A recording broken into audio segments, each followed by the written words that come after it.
Meus caros amigos e amigas que me acompanham por essa nossa meditação, essa nossa conversa pelo Facebook, queremos conversar hoje um pouco sobre a festa de amanhã, a festa da Divina Misericórdia.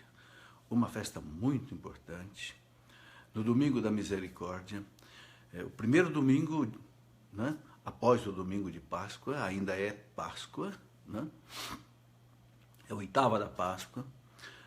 E foi uma festa que o Papa João Paulo II instituiu, né, baseado naquelas revelações que Santa Maria Faustina Kowalska, aliás, polonesa como ele, né, pedia à igreja que, Jesus através dela pedia à igreja que instituísse. E é muito interessante que o Papa João Paulo II foi ele quem participou do processo de beatificação da irmã Faustina e depois também de canonização, e ele foi quem a canonizou. Muito interessante. Ela escreveu um diário, né? Você deve conhecer o diário de Santa Faustina Kowalska, uma coisa impressionante, é um livro bem substancial, onde ela narra tudo aquilo que Jesus foi contando para ela, Jesus pedindo a instituição de uma festa da Divina Misericórdia. E o Papa João Paulo II instituiu exatamente no domingo, né, após a Páscoa. E por quê?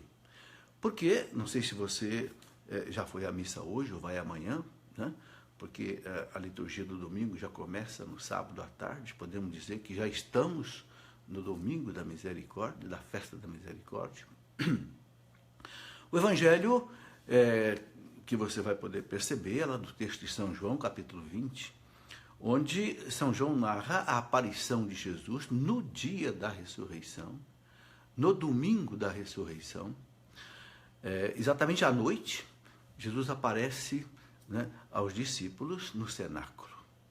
E ali no cenáculo, Jesus revela a ele umas coisas muito importantes. Bem, vamos fazer essa nossa reflexão sobre isso e eu quero, junto com você, pedir ao Senhor que nos dê a sua graça, nos dê a sua bênção. Primeiro, para que eu possa transmitir com fidelidade tudo isso a você, e segundo, que Deus também abra o seu coração, né, para que você possa entender também o que Deus quer nos revelar. Pedindo à Virgem Maria, pela intercessão de Santa Maria Faustina Kowalska, pela intercessão do grande Papa João Paulo II, né, pedindo a intercessão para que nós possamos fazer aqui uma boa conversa. Ave Maria, cheia de graça, o Senhor é convosco. Bendita sois vós entre as mulheres, e bendito é o fruto do vosso ventre, Jesus. Santa Maria, Mãe de Deus, rogai por nós, pecadores, agora e na hora de nossa morte. Amém. Glória ao Pai, ao Filho e ao Espírito Santo, como era no princípio, agora e sempre. Amém. Santa Faustina Kowalska, rogai por nós. Santo Padre João Paulo II, rogai por nós. Bem, meus irmãos, aí quero dar as boas-vindas às pessoas que estão entrando na nossa conversa, o Dani Carvalho, Manuela Magalhães, né? Todos vocês sejam bem-vindos. Bem, eu dizia que a festa da misericórdia está no domingo, em que a igreja coloca aquele evangelho para nós, em que Jesus, no entardecer do domingo da ressurreição, no dia da ressurreição, Jesus, né, os discípulos fechados no cenáculo em Jerusalém, com medo dos judeus, porque achavam que eles também iam ser mortos, Jesus entra no cenáculo sem abrir as portas e também sem rasgar as paredes. Né? Por que isso? Porque o corpo ressuscitado, ele não ocupa mais nem tempo nem espaço, então ele pode atravessar paredes. Não é que ele atravessa paredes, ele pode aparecer e desaparecer num determinado lugar, como foi lá com os discípulos de Emaús. Né? Jesus andando lá com os discípulos de Emaús, né? Na fração do pão, na celebração ali da Eucaristia, ele desapareceu. E assim ele fez várias vezes, aparecia e desaparecia, porque é uma propriedade do corpo glorioso ressuscitado. Não está mais preso nem no tempo e nem no espaço. Bem, e Jesus então entra ali, e os apóstolos com muito medo, ele diz 3 vezes para eles: a paz esteja convosco, a paz esteja convosco. E o evangelista diz que os apóstolos ficaram assim impressionados, né? muito alegres, mas não entendiam ainda bem. Pensava até que fosse um fantasma. Jesus diz, não, não sou fantasma, olha aqui minhas mãos, né? As feridas dos cravos, né? Pediu até um pedaço de peixe para comer, para eles perceberem que era ele mesmo. Né? E ali ele faz uma coisa muito interessante. E é interessante que Tomé não estava nessa primeira aparição. Mas nessa primeira aparição, Jesus fez algo fundamental. O que foi? Instituiu a confissão. Ele disse aos apóstolos, né, soprou sobre ele, disse, recebam o Espírito Santo. Por quê? Porque todo sacramento é ministrado no poder do Espírito Santo. Então, Jesus diz, recebam, né, o Espírito, soprou sobre eles, porque o Espírito Santo ele é simbolizado com o sopro. Né? O vento no hebraico é ruá, né? Simboliza o Espírito. Muito bem, Jesus disse, né? Assim como o Pai me enviou, eu vos envio a vós. A quem vocês perdoarem os pecados estarão perdoados. Sabe, meus irmãos, às vezes nesse evangelho de domingo as pessoas ficam muito impressionadas com a questão do Tomé, da incredulidade, e esquece algo mais importante do que a questão do Tomé, que foi a instituição da confissão. Porque aí está o centro da misericórdia de Jesus. Ele instituiu o sacramento do perdão dos nossos pecados, que ele tinha acabado de conquistar com a sua morte e ressurreição. Ok? Por que Jesus veio ao mundo? São João Batista nos explica, lá no Evangelho de São João, capítulo 1, versículo 29. Ele é o Cordeiro de Deus que tira o pecado do mundo. É para isso que Jesus veio ao mundo. O resto foi decorrência disso. Mas Jesus veio para tirar o pecado do mundo. Ele não curou todo mundo. Ele não matou a fome de todo mundo. Não, Jesus voltou para o céu, a fome continua aí, a doença continua aí, porque ele não veio tirar os efeitos do pecado. Ele veio tirar o pecado, a raiz de todo o mal. Porque São Paulo diz lá na carta aos Romanos, Romanos 6, 23, que o salário do pecado é a morte. E a morte vem do pecado. São Paulo explica, a morte entrou no mundo por causa do pecado. Né? Então Jesus vai tirar o pecado. E como é que Jesus tira o pecado? Pela confissão. Ele tinha acabado de conquistar diante da justiça divina o direito de nós sermos perdoados. A nossa dívida foi paga por ele, com seu sangue, com sua vida de valor infinito. Aí está a grande misericórdia de Deus. São Paulo fala lá na carta aos Gálatas, Gálatas 2:20, ele morreu por mim. Ele morreu por mim, no meu lugar. Ok? Então, meus irmãos, a misericórdia de Deus, que nós celebramos no domingo, está calcada principalmente nisso. E aqui eu queria fazer uma explicação um pouco mais profunda, eu gostaria que você acompanhasse. Deus é misericórdia, Deus é amor, diz São João, lá na primeira carta dele, capítulo 4, Deus é amor. Né? O Papa Francisco tem dito, a misericórdia, o amor é a identidade de Deus. A única definição que a gente encontra na Bíblia de Deus é essa, Deus é amor. Mas como é que esse amor se manifesta? Né? Jesus disse lá, Evangelho de São João, capítulo 3, versículo 16, Jesus diz, né? Deus amou a tal ponto o mundo, a tal ponto, sem limites, que ele deu o seu Filho único, seu Filho amado, seu Filho divino, para morrer por nós, para que nós tenhamos a vida eterna. Meus irmãos, esta é a misericórdia de Deus. Quando nós todos estávamos condenados ao inferno, por causa do pecado dos nossos pais, Adão e Eva, no paraíso, toda a humanidade já estava expulsa do paraíso, Deus foi lá nos buscar. Mas alguém tinha que pagar essa conta. E Jesus pagou essa conta. Você pode perguntar, mas que conta é essa? Bem, aqui eu preciso explicar a questão da justiça e da misericórdia. A justiça de Deus anda junto com a misericórdia. Ok? Porque é a justiça, através da justiça e do direito que Deus estabeleceu o mundo. É como nós também, nós não queremos a justiça. Quando acontece alguma coisa contra nós, nós não vamos buscar a justiça. Até tem, né, o direito à justiça, os advogados, os tribunais. Por quê? Porque a ordem se estabelece pela justiça. Quando o seu filho erra, você corrige o teu filho. Justiça, porque senão o seu filho se perde. É a justiça que gera a santidade. Então, o pecado da humanidade fere a majestade infinita de Deus. Gostaria que você entendesse isso com um exemplo que eu vou dar. Se você, por exemplo, se eu der, por exemplo, um tapa no rosto de um amigo, esse tapa tem um tamanho, né, tem uma gravidade tal de amizade. Mas eu posso me reconciliar com um amigo, pedir perdão, está resolvido. Mas se mesmo tapa que você dá no rosto de um amigo, você dá no rosto de uma autoridade constituída, por exemplo, um prefeito, um governador, um presidente da república, o mesmo tapa dado no rosto do amigo, ele toma uma gravidade muito maior, porque você não feriu apenas uma pessoa, você feriu uma autoridade que representa uma cidade, representa um estado, representa uma nação. Então a sua pena será muito maior, certo? Entendeu? Agora, e se nós dermos um tapa no rosto de Deus? O pecado é um tapa no rosto de Deus. Um pecado no rosto de Deus, meus irmãos, ele tem uma gravidade infinita. Por quê? Porque a majestade de Deus não é a majestade de um amigo, de um prefeito, de um governador. A majestade de Deus é infinita. É por isso que nenhum homem podia pagar diante da justiça divina. Deus é misericordioso, mas Deus é justo. Nenhum homem podia pagar, porque ainda que toda a humanidade oferecesse a sua vida em imolação, seria insuficiente para reparar a majestade infinita de Deus ferida pelo pecado dos homens.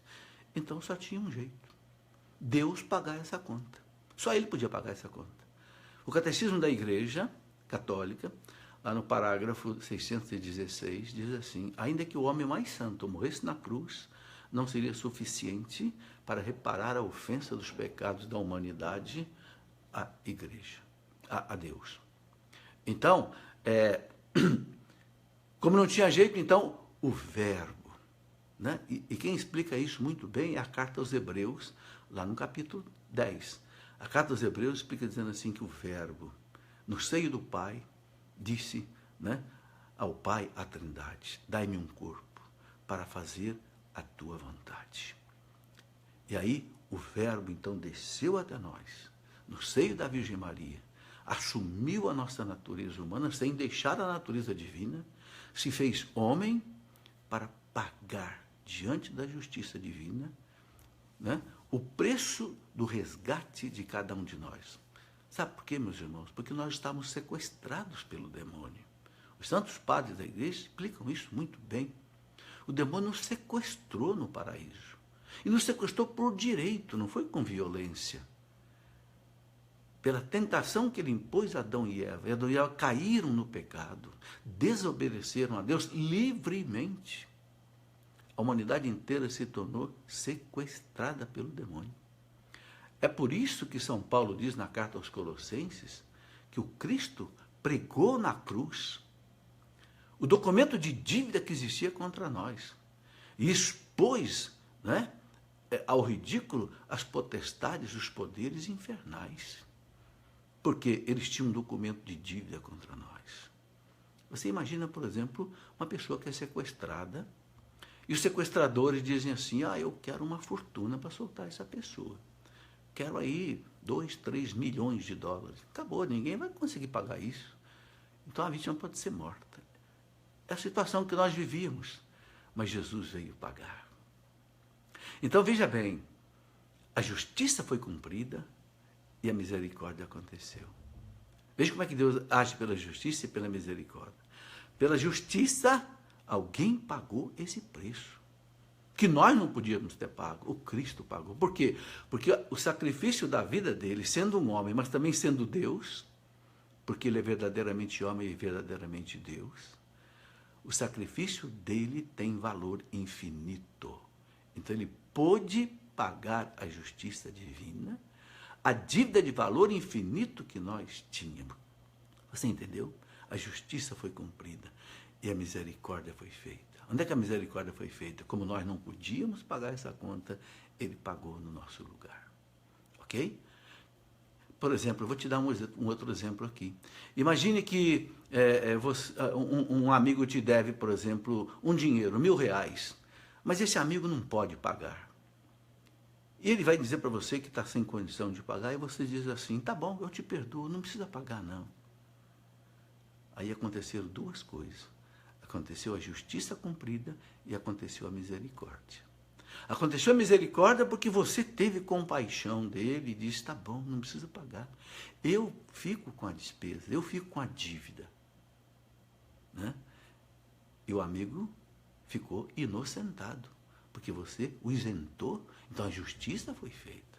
Ele não te deve mais nada, porque você ficou com o custo da dívida dele. Você transferiu a pena dele para você, por amor. Isto é misericórdia. Jesus transferiu o custo da nossa dívida, do nosso pecado, para ele. Ok? Por isso que Jesus diz lá, né? Deus amou a tal ponto o mundo, que deu seu Filho único, para que nós não pereçamos, mas tenhamos a vida eterna. O que significa isso, meus irmãos? Que sem o sacrifício de Cristo, nós não teríamos a vida eterna. Nós iríamos todos para o inferno. Agora, então, a justiça está satisfeita. Então, Jesus agora, que coisa maravilhosa, no dia da ressurreição, ele estava ansioso para distribuir esse perdão para a humanidade. Porque tinha acabado de conquistar, diante da justiça divina, ele tinha acabado de conquistar o perdão de nós todos. Mas tem uma coisa muito interessante, não é ele que vai distribuir esse perdão, é a igreja. É a igreja. Ele vai dizer para os apóstolos, a quem vocês perdoarem os pecados. Assim como o Pai me enviou, eu vos envio a vós. Esta é a lógica do Pai para salvar o mundo. O Pai envia o Filho envia a igreja. Por isso que a igreja, meus irmãos, é fundamental. Sem a igreja, interrompe-se o canal da redenção. Como o Pai me enviou, eu vos envio a vós, a quem vocês perdoarem os pecados estarão perdoados. É por isso, meus irmãos, que o ponto alto da salvação é a confissão. Porque ali nós estamos perdoados dos nossos pecados pelo sangue que o Cristo derramou para nos perdoar. É isso que eu gostaria de enfatizar nesse evangelho que você vai escutar amanhã na missa. Ok? Depois vem aquele episódio do Tomé, que não acreditou, né? Incrédulo, ninguém acreditava na ressurreição de Jesus, aquele Tomé, né? Se eu não colocar o dedo na chaga, se eu não tocar no seu corpo, né? E os discípulos também não acreditavam, ninguém acreditava, nem os discípulos de Emaús, nem ninguém. É uma prova que os discípulos não inventaram a ressurreição de Jesus, porque eles não tinham a mínima condição de fazer isso. É o que prova que não foi uma fraude, né? Mas foi realmente um susto para eles, a ressurreição. Aí Tomé, segunda vez, 8 dias depois que Jesus aparece, né? Tomé toca no Senhor e aí, meu Senhor e meu Deus, né? Que coisa maravilhosa, né? E Tomé disse para ele uma coisa maravilhosa, que é para nós também. Ô Tomé, você acreditou porque você viu, você me tocou. Felizes, bem-aventurados aqueles que acreditarem sem terem visto. Isso é para nós, meus irmãos. Isso é para nós. Né? Eu já disse aqui que o Cristo não deixou nenhuma marca da ressurreição dele, ninguém fotografou a ressurreição de Jesus, porque ele quer que a gente acredite pela fé, e não pela ciência, pela prova. Fé não é ciência. A ciência não tem mérito. A fé, sim. Acreditar sem ter visto, sem ter tocado.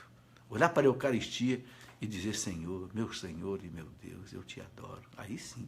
Aí nós temos mérito diante de Deus.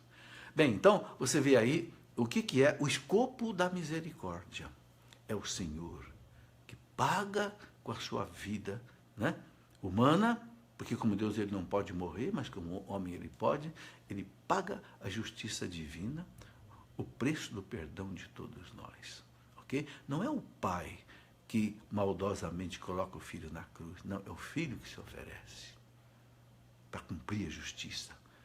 Porque o mundo, meus irmãos, está estabelecido em cima da justiça e do direito. É preciso entender isso. Ok? É baseado nisso tudo que a misericórdia, então, se estende, né, na doutrina da igreja. Então, Santa Faustina, antes de Santa Faustina, que é de 1930 mais ou menos, né, nós já tivemos ali aquela maravilhosa revelação de Santa Margarida Maria Alacoque, por volta do ano de 1640, né, em que Jesus aparece para ela, né, mostra seu coração divino e diz: este é o meu coração. Né? É um coração humano. Por quê? Porque na época de Santa Margarida Maria Alacoque, século XVII, havia uma heresia muito triste na França, chamada jansenismo. O jansenismo vem de Jansen, que era um bispo da cidade de Ypres, na França, que começou com uma heresia, um jansenismo, assim, uma religião triste, uma religião abafada, em que um Deus assim que ele mostrava, um Deus carrancudo, um Deus pronto a jogar as pessoas no inferno, e proibia que as pessoas comungassem sempre. A comunhão devia ser assim, no máximo uma vez por mês, às vezes uma vez por ano. E essa heresia foi condenada pelos papas na época, né? Então, exatamente no auge dessa polêmica toda, Jesus aparece para Santa Margarida Maria Alacoque e diz: nada disso. Eu não sou isso que Jansen está mostrando, não. Meu coração é misericordioso. Né? Aí deixou até aquela devoção belíssima das 9 primeiras sextas-feiras do mês. Quem comungar, confessar e comungar, 9 primeiras sextas-feiras do mês seguidas, Jesus fez uma promessa maravilhosa, vários itens, né? Eu darei a salvação, eu serei a sua segurança, não morrerão sem a graça de Deus, né? Uma belíssima a devoção. E agora, recentemente, no século XX, temos aí Santa Faustina, né? Falando da misericórdia de Deus novamente, e de maneira assim, muito mais incisiva, inclusive, deixou um diário inteiro maravilhoso. Eu quero aqui até ler para você algumas coisas que Santa Faustina colocou, né? Mas antes eu queria dizer o seguinte: valorize muito a confissão, meus irmãos, valorize a confissão. Eu até escrevi um livrinho que eu chamei Como se Confessar, Por que Confessar, onde eu ensino você a fazer o seu exame de consciência, coloco lá uma série de perguntas para você se questionar, né? Então, faça uma boa confissão. A igreja exige que a gente faça pelo menos uma confissão no ano. É o mínimo necessário. E essa confissão deve ser feita no período pascal. Qual é o período pascal? Desde a ressurreição de Jesus até a festa da sua ascensão ao céu. Nesses 40 dias que Jesus está ressuscitado. Então, fazer uma boa confissão. Meus irmãos, não tem nada mais importante que isso. Tirar o pecado da alma. Né? O que nos pode perder, o que nos pode fazer sofrer é o pecado. O Catecismo da Igreja Católica diz: não há nada pior para o pecador, para a igreja e para a humanidade do que o pecado. Sabe? E nós temos aí a oportunidade, então, de chegar diante de um sacerdote, porque Jesus mandou que fosse assim. Jesus não mandou que nós confessássemos diretamente com o Pai, nem com Ele, não. A quem vocês perdoarem os pecados estarão perdoados. Meus irmãos, nós não podemos arrancar essa página do Evangelho e jogar fora. Ok? Seria muito bom para os padres, seria muito fácil para a igreja, se os padres não precisassem ficar 2, 3, 4 horas no confessionário. O Santo Curadares ficava 10 horas no confessionário e não saía dali nem por nada, enquanto não atendesse, porque ele tinha essa consciência: é aqui que eu salvo as almas, é aqui que Deus resgata os corações. Entende? Então, meu irmão, não tenha medo de confessar. É a misericórdia de Deus que é oferecida a você. Sabe, eu queria te contar uma coisa.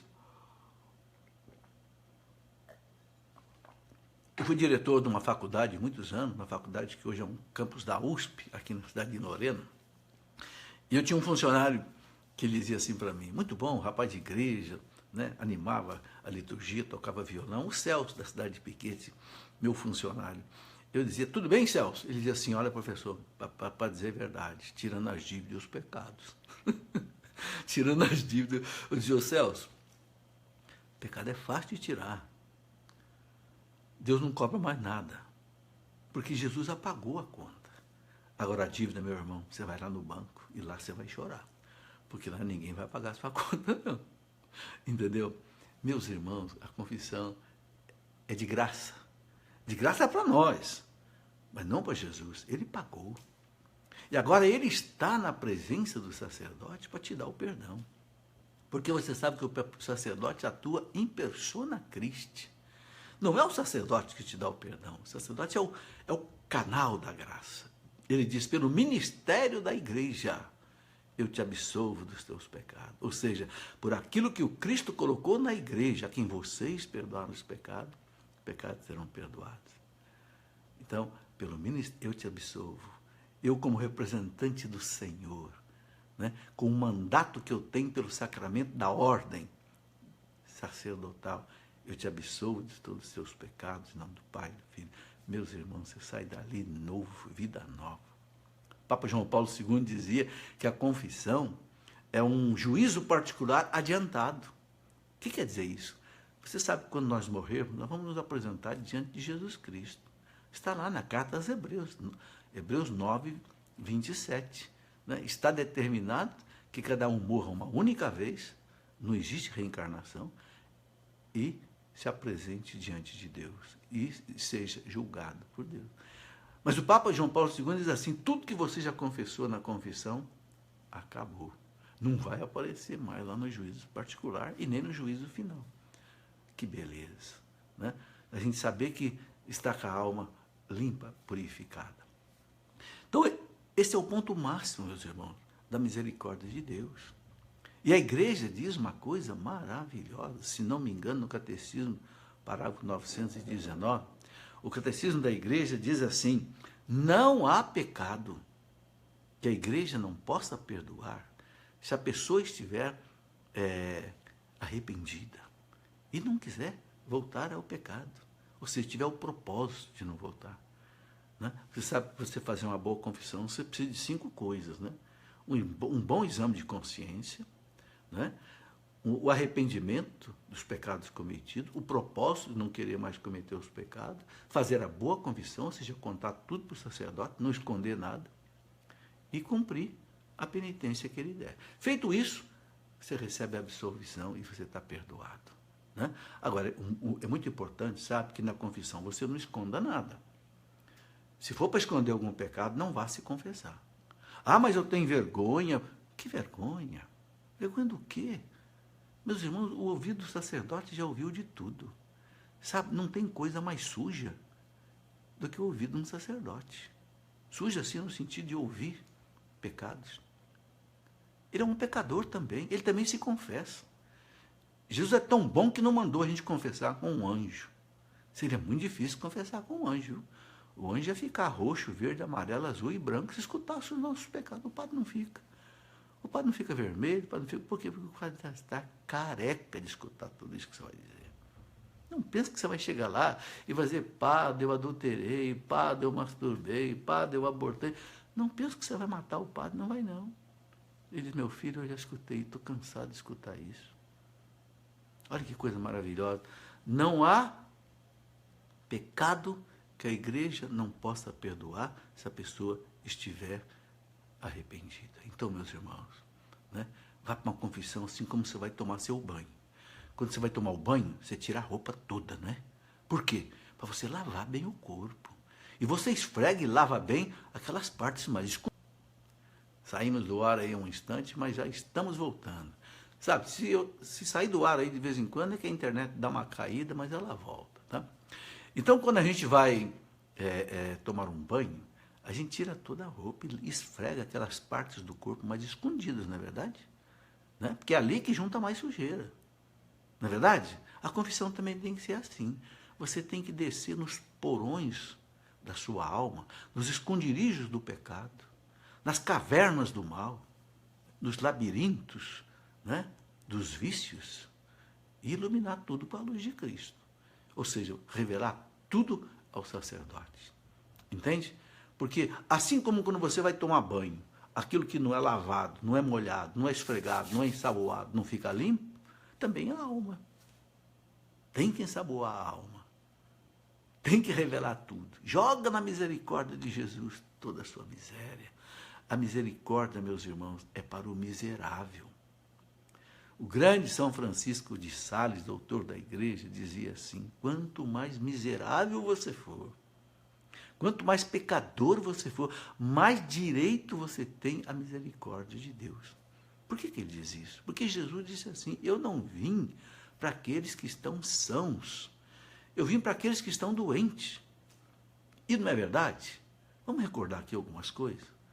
Quem é que Jesus procurava? Lembra daquela mulher adúltera que ia ser apedrejada, porque a lei de Moisés mandava apedrejá-la? O que é que Jesus faz? Quem não tiver pecado, atire a primeira pedra. Não vou revogar a lei de Moisés, não. Eles queriam que Jesus revogasse a lei de Moisés para eles pregarem Jesus contra a justiça dos fariseus, dos doutores da lei. Jesus não revogou a lei, mas Jesus teve aquela sacada maravilhosa, né? Quem não tiver pecado, mate essa mulher. Atire a primeira pedra. E olha que coisa bonita, né? Os evangelistas que foram saindo a partir dos mais velhos. Quanto mais velho, mais pecado, né? E a mulher ficou sozinha. Eu tenho a impressão que aquela mulher ficou com medo de ficar sozinha com Jesus. Por quê? Eu acho que aquela mulher pensou assim: bom, o único que pode me apedrejar é ele, porque ele não tem pecado. Mas Jesus pergunta para a mulher: ninguém te apedrejou? Não, eu também não te apedrejo. Vai em paz. Vai em paz. Agora tem uma coisa: não peques mais. Hã? Sabe, gente, Jesus ele é misericordioso, mas ele cobra o arrependimento e a mudança de vida. Vai e não peques mais. Ele encontrou aquela Madalena, que não era essa mesma mulher. Os evangelhos, a igreja não identifica as duas com a mesma. Madalena, que era possuída por 7 demônios, e exorcizou aquela mulher se tornou, né, aquela mulher que mais amava Jesus, aquela que foi ao túmulo do domingo da madrugada e procurou Jesus até Jesus aparecer para ela. Nós também temos que fazer assim, né? Se a gente procurar Jesus, que nem Madalena procurou, ele aparece para a gente. Por fim, ele apareceu para ela. Foi a primeira pessoa para quem Jesus apareceu, foi ela. Por quê? Porque ela foi a que mais procurou Jesus. Na madrugada do domingo, ela já foi ao túmulo. Nem os apóstolos foram, ela foi. Encontrou o sepulcro vazio, o anjo sentado lá. E o anjo perguntou: o que você está procurando aqui entre os mortos, aquele que ressuscitou? Vai lá dizer para os discípulos: ele ressuscitou, vai encontrar com ele lá na Galileia. Hã? Que coisa maravilhosa, a misericórdia de Jesus. Depois aquele homem pecador, ladrão, corrupto, como os corruptos do nosso tempo, chamado Zaqueu. Porque era um cobrador de impostos, era um publicano. Quem que era o publicano, meus irmãos? Era alguém que trabalhava para os romanos, para cobrar, né, taxas dos romanos, né, sobre né, os impostos que eles deveriam pagar, né, para os romanos. Então, o publicano era odiado pelo povo. Né? Odiado pelo povo porque esse povo estava subjugado aos romanos. Então, esse povo odiava. E os publicanos, além de cobrar a taxa para os romanos, roubavam uma parte para eles. Né? E Jesus vai atrás de Zaqueu. Zaqueu deu uma chance para Jesus. Né? E Jesus pegou essa chance. Zaqueu queria ver Jesus, mas ele era meio baixinho, então subiu lá num sicômoro. Né? Lá, quando a gente passa lá pelas cidades né, de Jericó, tem lá um sicômoro grande que a gente visita lá. E Zaqueu subiu no sicômoro, pensando que Jesus não fosse ver ele, né? Jesus passou por baixo, deu uma paradinha, olhou para cima e disse: ô Zaqueu, estou te vendo aí, cara. Eu vou na sua casa hoje. Me espere lá. Você deu uma chance para mim? Você quis me ver? Agora eu vou na sua casa. E foi na casa de Zaqueu. E o importante, meus irmãos, o bonito, é que Jesus não chegou lá, não esculhambou Zaqueu, não xingou Zaqueu, não disse que ele era um publicano, safado, sem vergonha, corrupto, não. Jesus só olhou para Zaqueu. Zaqueu estremeceu. Zaqueu disse: Senhor, se eu roubei, eu vou devolver 4 vezes mais. Ou seja, o homem foi quebrantado pela misericórdia, pela bondade de Jesus. Não é com ofensas, não é com gritos, não é com ataque que a gente conversa a ninguém, não, meus irmãos. É com misericórdia, é com amor. São Francisco de Sales dizia, o que você não consegue fazer por amor, não tente outro jeito, que não vai dar certo. Só o amor resolve, só o amor constrói. Né? E que coisa bonita Jesus disse, né? Esse também é um filho de Abraão. Ou seja, esse também é alguém que precisa ser salvo. Hoje a misericórdia entrou nesta casa. Né? Que coisa. Então, você vê aí, olha, Madalena, a mulher adulta, né? Zaqueu, o próprio Mateus, que também era cobrador de impostos. Jesus chamou para ser apóstolo, e Mateus foi, largou o telônio dele lá e foi atrás de Jesus. Né? Que coisa bonita, meus irmãos.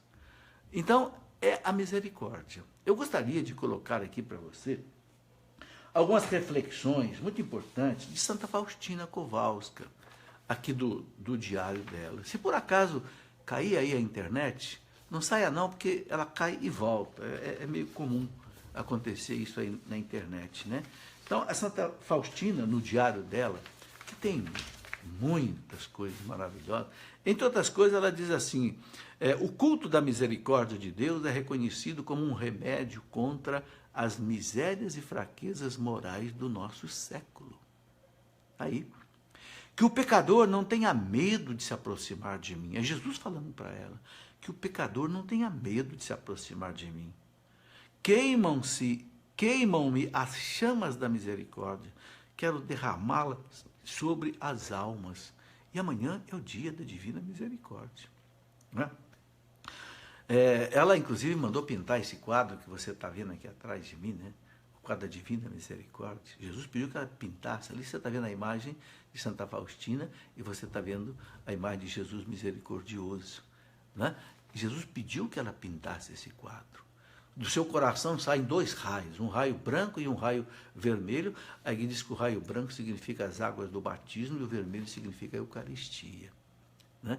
E pediu que a festa fosse amanhã. Então o Papa instituiu a festa amanhã. E ela explica aqui, está no número 299 do diário dela. Os dois raios representam o sangue e a água. O raio branco, pálido, significa a água que justifica as almas, o batismo. O raio vermelho significa o sangue, que é a vida das almas. Ambos os raios jorraram das entranhas da minha misericórdia, quando na cruz o meu coração agonizante foi aberto pela lança daquele soldado, o Longuinho, né? Longos, que quer dizer lança. Estes raios defendem as almas da justiça do meu Pai. Feliz aquele que viver à sua sombra, porque não será atingido pelo braço da justiça de Deus. E Jesus ensinou para ela o texto da misericórdia. Que beleza, né? Reza-se o texto da misericórdia hoje no mundo inteiro. Né? É o texto comum, onde nós rezamos, né? Um credo, um Pai Nosso, uma Ave Maria. Depois, nas contas do Pai Nosso, a gente reza, né? Eterno Pai, eu vos ofereço o preciosíssimo corpo, sangue, alma, divindade do vosso diletíssimo Filho, nosso Senhor Jesus Cristo, em expiação dos nossos pecados e os pecados do mundo inteiro, de todo o mundo. Né? E depois, nas 10 pedrinhas do texto, nós rezamos, né? Continuamos rezando o texto da misericórdia, em cada pedra que significa o Pai Nosso, rezamos de novo essa oração. Né? Então, o texto da misericórdia é muito bem conhecido. Né? No mundo inteiro, né, esse texto se propaga. Que coisa maravilhosa. Né?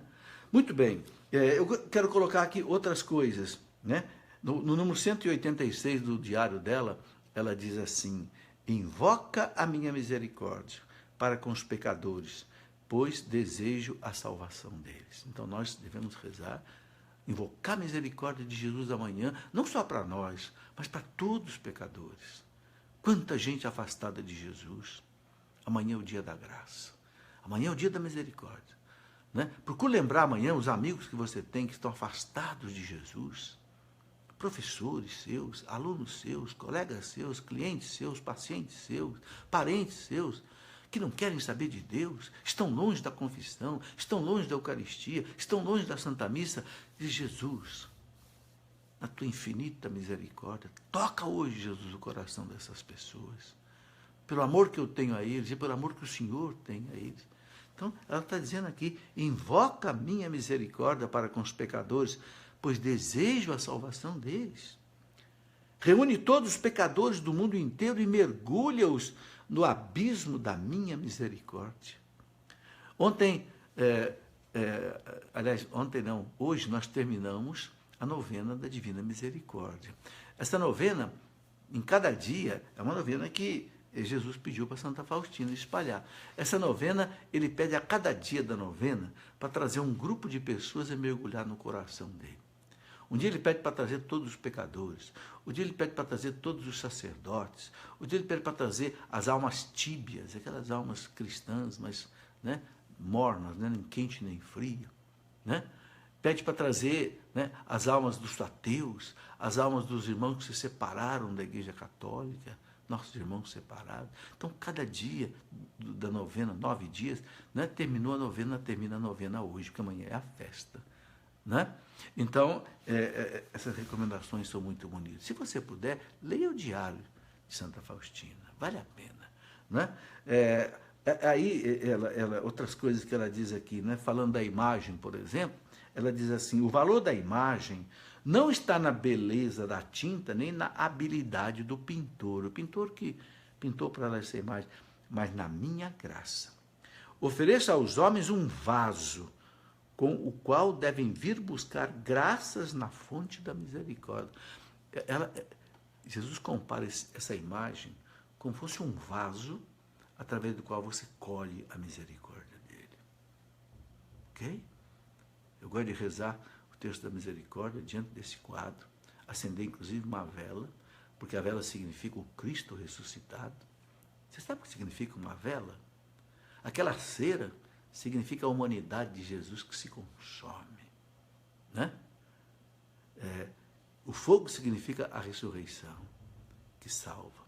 Outra interpretação que dão à vela é que o fogo representa o Espírito, o pavio representa Jesus, que queimou a sua vida por nós, e a cera significa o Pai. A vela tem um sentido também de Santíssima Trindade. Então, eu gosto de acender uma vela ali também. Ok? Muito bem. Então, a imagem é muito significativa. Esse quadro, hoje a gente encontra em muitas casas, em muitos lugares, realmente é uma bênção. E aí outras coisas que ela diz: meu coração, é Jesus sempre falando para ela. O que ela escreve é o que Jesus fala para ela. Meu coração está repleto de grande misericórdia para com as almas, especialmente para com os pobres pecadores. Especialmente para com os pobres pecadores. Oxalá possam compreender que eu sou para eles o melhor pai, que por eles jorrou do meu coração o sangue e a água como de uma fonte transbordante de misericórdia. É o parágrafo 367. Para eles resido no sacrário. Olha o que Jesus está dizendo. Por que ele fica no sacrário? Para os pecadores. Para os pecadores chegarem lá. Ele diz para ela assim: para eles, pecadores, eu resido, quer dizer, eu moro no sacrário. E como Rei da Misericórdia, desejo conceder graças às almas, mas elas não querem aceitá-las. Jesus reclama. Meus irmãos, Jesus presente no sacrário é uma misericórdia infinita. A igreja o chama de o prisioneiro dos nossos sacrários. Ele está ali vivo. Corpo, sangue, alma e divindade. Por que Jesus está ali escondido, aniquilado, em forma de pão, para você poder chegar até ele? Jesus não pode mostrar a nós o fulgor da sua glória, da sua divindade, nós não aguentaríamos. Então ele se esconde. Santo Agostinho diz assim: ele se esconde, sabe por quê? Porque ele quer ser desejado. Ele quer ser procurado. Jesus não é um oferecido. Não, Jesus ele quer ser procurado. Ele só vem quando você chama. Ok? Lembra daquele episódio dos dois discípulos de Emaús? Quando eles chegaram à casa em Emaús, Jesus fez que ia continuar a viagem para frente. Eles chamaram Jesus. Não, fica conosco. A noite já está chegando. Entra, vamos, posa aqui. Aí Jesus voltou. Né? Tem um teólogo que diz assim, sabe por que Jesus ia seguir em frente? Porque Jesus só vem quando você chama. Jesus não é um oferecido. Então, a gente tem que procurar Jesus. Né? O grande São Gregório Nazianzeno, doutor da igreja, dizia, para você comungar bem, você tem que ter fome de Jesus. Esse pão exige que você tenha fome. Senão esse pão não faz um efeito muito bom em você, não. E é verdade. Quando é que você come o pão da cozinha? O pão da padaria com gosto? Quando é? Não é quando você está com fome? Eita, aquele cafezinho da tarde, das 3h30. Aquele pãozinho quentinho da padaria com um café. Você está com fome, né? Você come aquele pão com gosto. É assim que tem que comer o pão do céu. É assim que você tem que chegar à Eucaristia, com fome de Jesus. E que fome é essa de Jesus? A fome do pão da padaria, você sabe o que é, dói o estômago. Qual é a fome para receber a Eucaristia? É a nossa miséria. São os nossos pecados. É as nossas lutas. Você tem que chegar à Eucaristia, ao sacrário, e dizer, Jesus, eu estou aqui, Jesus, porque eu sou um pobre pecador. Eu sou um miserável, Jesus. Eu não consigo vencer a minha soberba. Eu não consigo vencer a minha ganância. Eu não consigo viver a minha sensualidade. Eu não consigo viver essa bandida dessa gula, dessa ira, dessa inveja, dessa língua maledicente, Jesus. Oh, Jesus, eu preciso de você. Eu preciso da tua graça. O Senhor diz, sem mim nada podeis fazer. É isto, Jesus, que eu venho aqui buscar nesse pão do céu, na tua presença, né? Remédio e sustento para a minha vida. Meus irmãos, olha a misericórdia de Jesus. A Eucaristia é a misericórdia de Jesus. Né? Quando Jesus fez o discurso da Eucaristia, lá no capítulo 6 do Evangelho de São João, Jesus diz assim, né? Quem come a minha carne, bebe o meu sangue, permanece em mim e eu nele. Olha que coisa maravilhosa.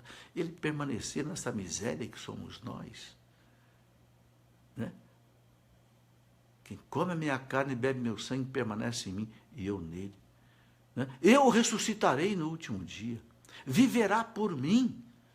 Olha que maravilha, viverá por mim. Você não vai viver na sua miséria, na sua fraqueza, no seu nada. Não, você vai viver com a minha força. Olha, meus irmãos, é por isso que todo dia, a primeira coisa que eu faço no dia é levantar e ir para a igreja, participar da Santa Missa e comungar. E dizer para Jesus, Jesus, sem o Senhor, eu não aguento esse dia, não. Mas com o Senhor, eu sei que o Senhor é remédio e sustento para a minha vida. Eu tenho fome do Senhor. Eu tenho sede do Senhor. Venha Jesus. Ok? Isso é misericórdia de Jesus. Você ficaria preso num sacrário se você fosse Deus? Há 2000 anos ele está preso no nosso sacrário. Para quê? Para você poder chegar ali. E por que ele não fica ali no esplendor da sua glória? Para que ninguém tenha vergonha de chegar nele. Sabe, meus irmãos, eu vou à missa de manhã, 6h30 da manhã, aqui na Catedral de Lorena, procuro chegar um pouco mais cedo, para fazer um pouco de adoração antes da missa. E o que eu vejo ali naquela capela? Eu chamo aquela capela de a Capela das Lágrimas. Sabe por quê? Porque chega lá uma mãe chorando. Daqui a pouco fala para mim, professor, reze pelo meu filho está preso, meu filho foi para droga, meu marido me abandonou. E rolam as lágrimas, né?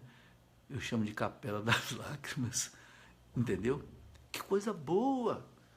A pessoa poder chegar ali em Jesus, o Rei do céu. Ele não marca hora para ninguém, não, ele não tem secretária, ele não tem agenda. É você que marca a hora para encontrar com ele, a qualquer hora que você quiser. Né? Que coisa, que misericórdia de Jesus, meus irmãos. É pena que a gente não reconhece isso. É pena que o mundo não sabe disso. E nós precisamos ensinar isso para o mundo. Nós corremos atrás de tanta coisa vazia, meus irmãos. e não corremos atrás do Senhor da glória, daquele que pode realmente dar o que a gente precisa. Dom Bosco dizia, se você quer muitas graças, né, vá muitas vezes ao sacrário. Se você quer poucas graças, vá poucas vezes ao sacrário. Se você não quer graça nenhuma, não vá nenhuma vez ao sacrário, você não vai receber nada. Você que decide. Se você quer muitas graças, vá todo dia no sacrário. Se você quer poucas, vá poucos dias. Meus irmãos, é a fé. É a fé. São João diz, esta é a vitória que vence o mundo, a nossa fé. Bem, mas tem uma outra coisa aqui que eu queria abordar antes da gente terminar a nossa conversa, né? É o seguinte, se Deus é misericordioso conosco, nós também temos que viver a misericórdia com os outros. Opa!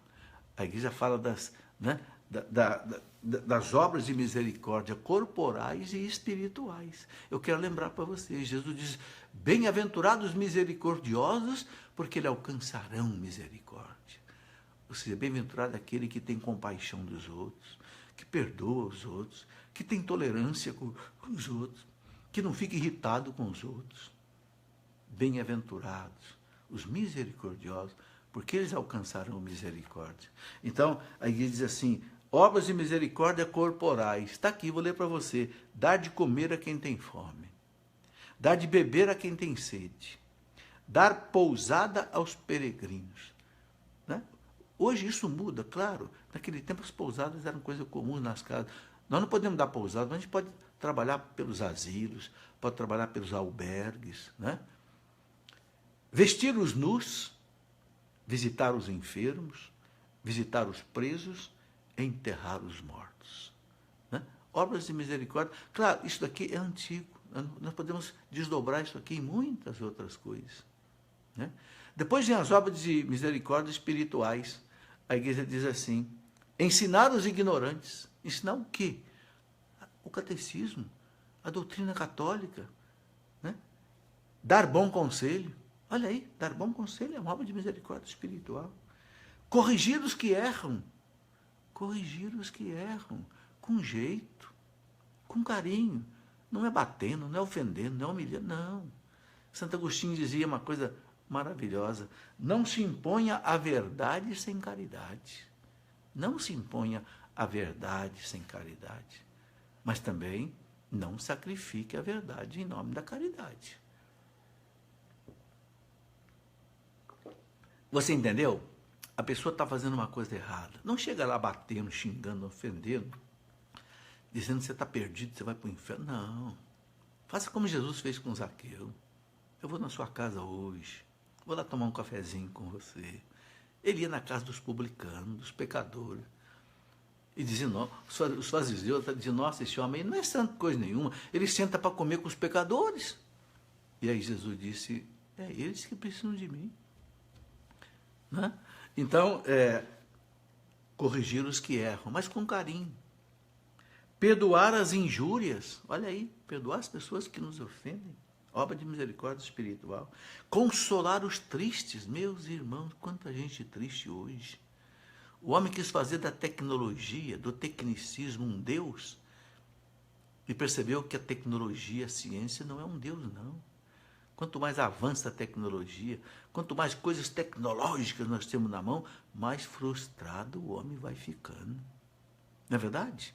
Nunca houve tanta gente com depressão. Nunca houve tanta gente com problemas psicológicos como hoje. Então, o homem moderno está percebendo que o Deus da tecnologia era um Deus de pés de barro. Um Deus que quebra fácil.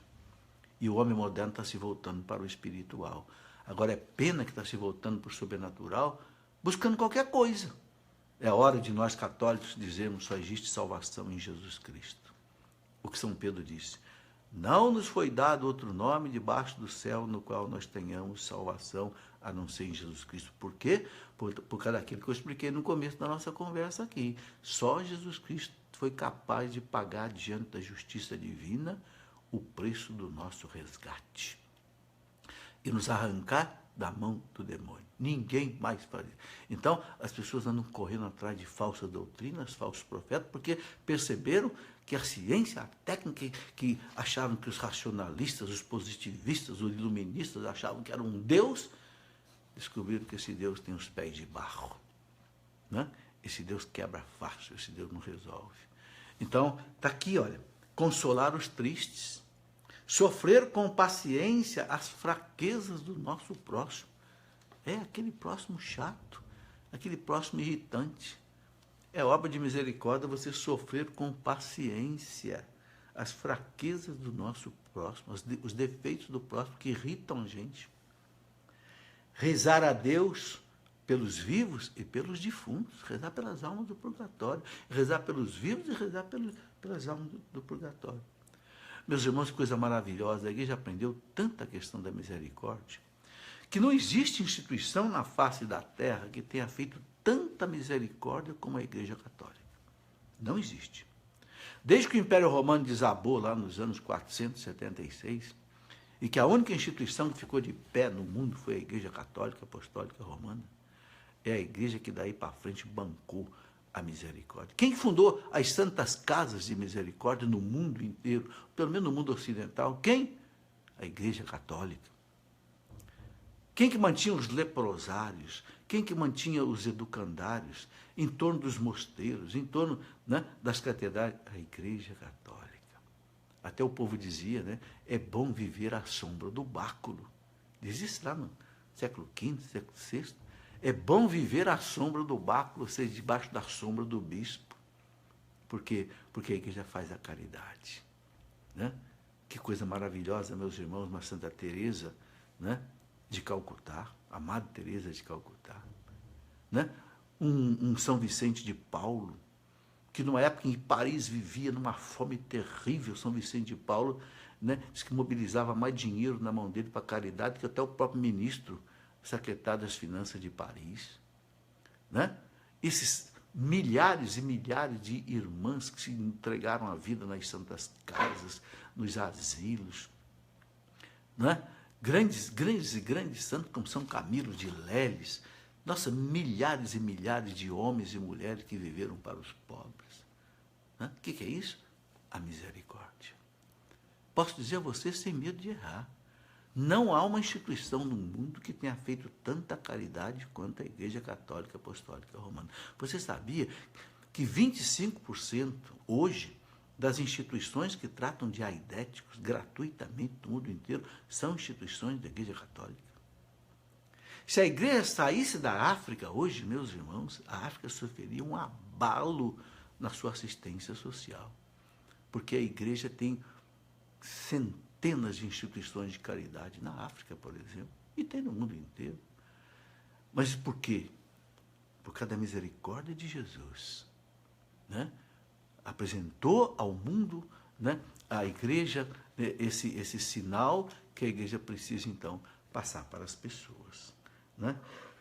Tá aí, meus irmãos. Né? Amanhã, o dia da Sagrada e Divina Misericórdia. Né? Que você possa, né, participar da Santa Missa, né, com todo esse ardor, com toda essa devoção, rezar por você, rezar pelos vivos, rezar pelos mortos, né, implorar ao Senhor da glória, o Senhor da misericórdia, na festa de amanhã. Não sei se você entende muito bem o que significa uma festa litúrgica. Festa litúrgica é uma coisa que o Papa fixa. E Jesus disse a Pedro, Pedro, tudo que você ligar na terra, eu ligo no céu. Então, se o Papa fixou na terra, amanhã, a festa da Divina Misericórdia, no céu é a festa da Divina Misericórdia. Por quê? Porque o que o Papa liga na terra, Jesus liga no céu. Isso é dogma de fé. Então, meus irmãos, as comportas da misericórdia amanhã estão abertas no céu, derramando sobre a igreja, sobre o mundo. Entendeu? Uma boa noite a você. Que Deus nos abençoe. Que Deus nos dê a sua graça, a sua bênção e a sua misericórdia. Agradeço a você que me acompanhou até agora. Glória ao Pai, glória ao Filho, glória ao Espírito Santo. Como era no princípio, agora e sempre. Amém. Fique com Deus. Uma boa noite com Deus e com a Virgem Maria.